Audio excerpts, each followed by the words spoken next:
মাথা ন্যাড়া ও গোঁফ কামিয়েও শেষ রক্ষা হল না। ভারতে পালানোর সময় আটক হয়েছেন সদ্য সাবেক ভূমিমন্ত্রী ও খুলনা ৫ আসনের সাবেক সংসদ সদস্য নারায়ণ চন্দ্র চন্দ। রোববার ৬ অক্টোবর রাতে বিজিবির পক্ষ থেকে পাঠানো এক বার্তায় এ তথ্য নিশ্চিত করা হয়েছে।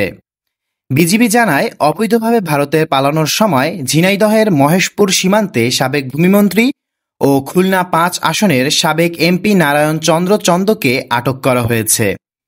গত ২৯ সেপ্টেম্বর নারায়ণ চন্দ্র চন্দসহ ১৮ জনের বিরুদ্ধে খুলনা নারী ও শিশু নির্যাতন দমন ট্রাইব্যুনালে অপহরণের মামলা করেন এক তরুণী। মামলায় ডুমুরিয়া উপজেলা পরিষদের সাবেক চেয়ারম্যান গাজী এজাজ আহমেদকেও আসামি করা হয়েছে। দ্বাদশ জাতীয় সংসদ নির্বাচনে ভূমি মন্ত্রণালয়ের মন্ত্রীর দায়িত্ব পান খুলনা ৫ আসনের সংসদ সদস্য নারায়ণ চন্দ্র চন্দ। ২০০৮, ২০১৪ ও ২০১৮ সালের নির্বাচনে টানা ৩ বার সংসদ সদস্য নির্বাচিত হন তিনি। এর আগে ২০১৪ সালের ১২ জানুয়ারি তিনি মৎস্য ও প্রাণী সম্পদ মন্ত্রণালয়ের প্রতিমন্ত্রী হিসেবে শপথ নেন। কিছুদিন পর মৎস্য ও প্রাণী সম্পদ মন্ত্রী সাইদুল হকের মৃত্যু হলে তিনি ওই মন্ত্রণালয়ের মন্ত্রীর দায়িত্ব পান।